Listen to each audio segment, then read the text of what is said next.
What's up, everybody, and welcome back to another action-packed episode of Lockdown 23-1. Today I'm going to be telling you the many uses of baby oil in the state penitentiary. Something so simple, of course, in the penitentiary could be turned into something deadly. I'm going to save the best for last. It's a story about baby oil, and the screams still haunt me to this day. That's right. It's vicious. Okay, so the first thing that comes to my mind when I hear about baby oil in the state penitentiary, it is tattooing, okay? I've always used hair grease, okay, to burn and make tattoo ink in prison, but a lot of people prefer to use baby oil, okay? It's flammable, it burns kind of slow, and it makes great soot for tattoo ink. Another thing that people use baby oil in prison is to lather their body for dry skin. And get ready for fights, or the goon squad. Okay, the goon squad is, let's say, a bunch of correctional officers are going to come try to wrangle you up. Well, a lot of inmates, they'll lather their body with baby oil so that when the guards rush in there to grab them, they slip and slide through the grasp of the COs and they get out and they fight more and more and more. It's hard for someone to latch onto you when you're lathered in baby oil. I've seen people douse toilet paper rolls in baby oil and throw them over the tier. Okay, it's like little balls of flaming fire. I never even knew until I went to prison that baby oil is flammable. And that is a crazy experience in itself. Being on lockdown for like a month and a half because of annual shakedowns, like a big compound like Greensville that I was in, it'll take them a month and a half to shake down the whole compound. And you'll just be sitting in your cell, no canteen, for a month and a half with another guy in the cell. Absolute torture. And after a good 3 weeks of everybody anticipating when they're going to get out, they start snapping. You know what I mean? Lighting toilet paper rolls on fire and throwing them out. They don't even care. Trashing the whole dorm from the inside of their cell. They'll throw everything out. Trash, everything. The whole freaking pod will be littered with trash and contraband. I'm talking about, it's insane. The trays, they just wing the trays out. Throw it out. Cornbread, you'll see cornbread getting tossed out of the window. Another thing, me and my cellie were doing this. It was harmless, you know what I mean, but it was fun. We were on the second tier, and we were on lockdown. We were so bored, man, that on the floor of the pod is like, you know, the metal tables, okay? They're like metal tables. And we would get balls of toilet paper, soak them up with water, and we would throw them from our bunk out the window and make them land onto the table. And you could hear it hit the table, go, bing, you know, and it will stick to the table like a spitball. I mean, being in Greensville during this lockdown period was unlike any other that I've ever been through. I'm talking about pure rebellion, okay? It was so much rebellion that the guards couldn't even press charges on anyone because everyone was doing it. Everyone. They would literally have to lock up everyone in that whole cell block in the hole. You know what I mean? And that just ain't happening. Okay, back to the baby oil subject. Everyone knows in the state penitentiary pretty much that baby oil can be used as a weapon, but you never see it used because everyone knows that when baby oil is boiled and thrown on someone, it is absolutely treacherous. Okay, it's like lighting them on fire. Okay, that's what it's like. It's absolutely treacherous of a weapon, and I have never seen anyone use it, but I have seen the aftermath of it being used, and I'm going to tell you about it right now. Okay, so let me start from the beginning. On the East Coast, homosexuality runs rampant in the state penitentiary. I'm talking about there is marriages in the prison system, not like real marriages, but yard marriages where men will actually marry another man, okay? And that gump is what we like to call him, a guy under a man's power or whatever. The gump is the one that cooks for that inmate, the male in the relationship.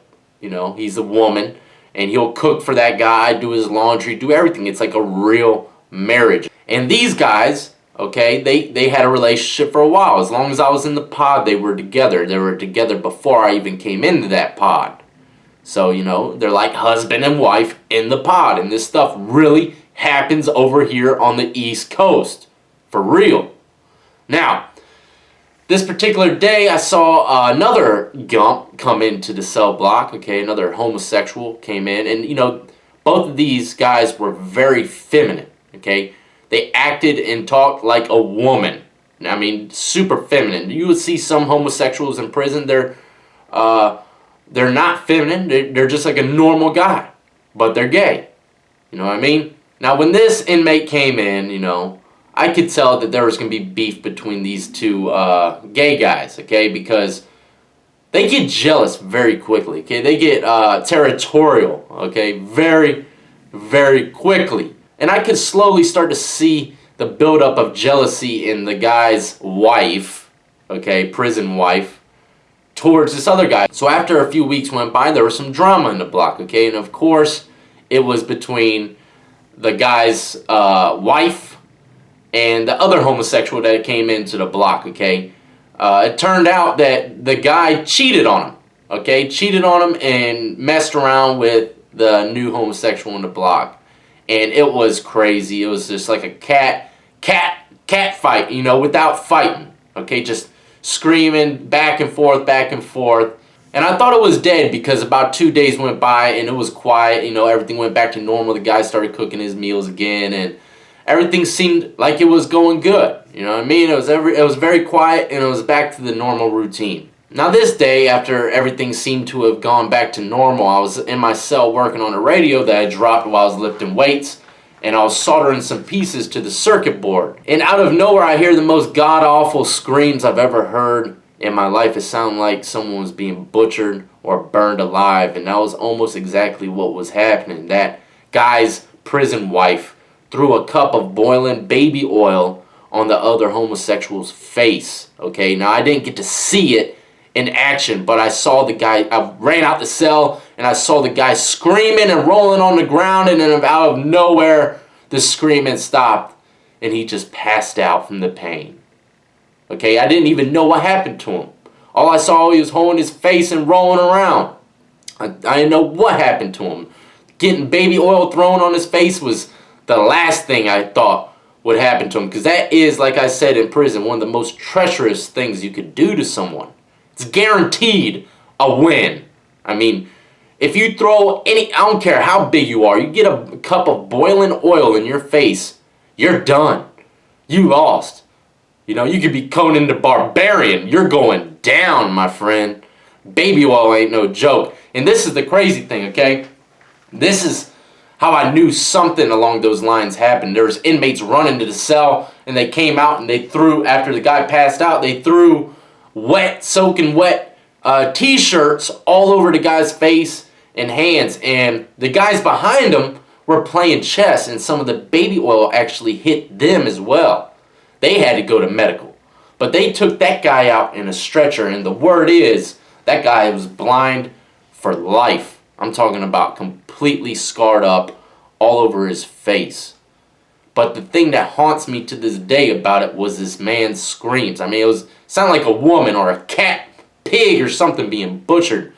It was absolutely the most intense screams I have ever heard, man. And you never know what's going to happen, man, when you mess with a jealous lover.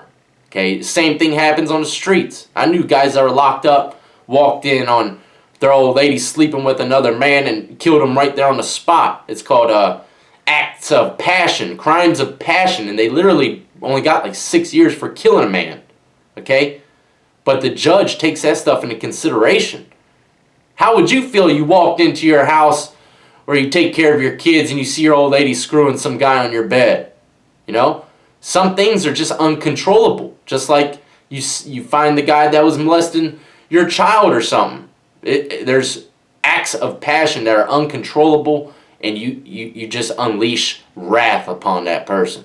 And a judge does take that into consideration. That's why there's a law that says crimes of passion. Okay? And a lot of people don't get as much time when they plead that in the courtroom. And they really don't.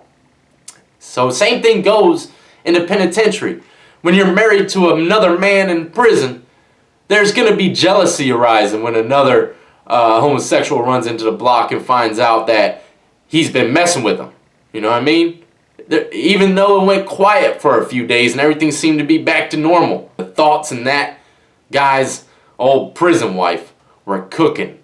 You know, he was boiling, literally. So yeah, that's a crazy story about baby oil, man. Baby oil can be a great thing in prison when it comes to tattooing or just getting rid of ashy skin. On the other hand, melt someone's face off. You know, it happens. It really does. And people need to acknowledge this stuff because it really does happen. I heard people in my comment box saying that they would melt down Snickers bars and stuff because the caramel and stuff like that will stick to your skin. You know, I've never even thought about that, but that sounds absolutely treacherous as well. Till the next time, man, I love every last one of y'all. Everyone who's been subscribing to my channel lately, I really do appreciate it, and all the great comments and support that I get. I gotta remind you, do not forget to check out my Patreon. I got great content that I try to drop on there daily as well. The link is in the description of this video. Hope you all have a blessed and wonderful hump day.